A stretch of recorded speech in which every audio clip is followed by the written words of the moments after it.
Today we're going to look at an easy tip for using Canvas and Google Drive together. So the strength of Canvas is its ability to grade with rubrics, its connection to PowerSchool. I love this feature.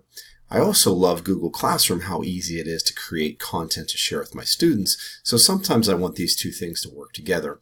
So what I want to talk about is how to create templates that we can use for our students that I can drop in to an assignment. So to give you an example of what that would look like, this Puerto Rico project right here, we can go ahead and click into that. And you can see right here, it says research and complete the following. This document, when students will click it, it will force a copy into that student's Google Drive account, and then they can come back and turn this into Canvas. So here I'm back in my Google Drive account with vocabulary sorting activity. Maybe I've just done a lesson and I want to give the kids some time to practice. They're going to drag these concepts into the categories on the right. I call these Google sorts. So I want to share this with a student on Canvas, allow them to do it, and then turn it back into me. Then I can walk around and talk to them while they're working on it. So I'm going to go ahead and click my share button here in Google Drive. And then we're going to change the settings. We want to make sure that anyone with the link can see this. So I'm going to go ahead and save that. And then I want to copy this link. A handy tool to use is Notepad on this. Now, you don't have to use Notepad. You could use other things like a Word document, but Notepad tends to be the simplest. So I'm going to go ahead and paste this in here, and you're going to notice there's the word edit. So anything after the word edit, I'm going to delete off, just like that. And I'm going to go ahead and type in copy here in place of that. Go ahead and highlight it and recopy that. And now I have a link that when the students click it, it's going to force them to copy that document. So now we're going to go back into Canvas and find our Assignments tab. And once I find those Assignments tab, I'm going to go ahead and build a new assignment. Okay, and it's going to look something like this. Now in Canvas, you're going to have your usual dialogue. So I might call this Earthquake Concepts. And then I'm going to go ahead and paste this link right here into the instructions.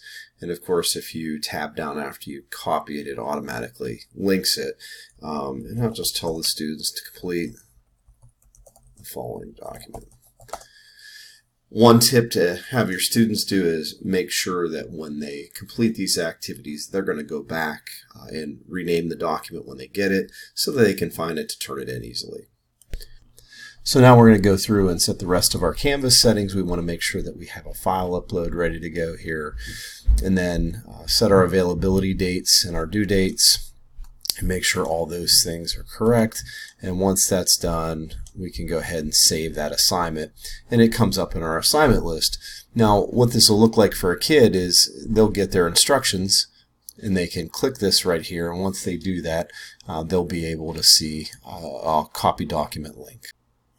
So once you click the copy button, students will receive a copy of the lesson. Now, in my case, I have this sort, but it could be the outline for a paper or a presentation like a PowerPoint type.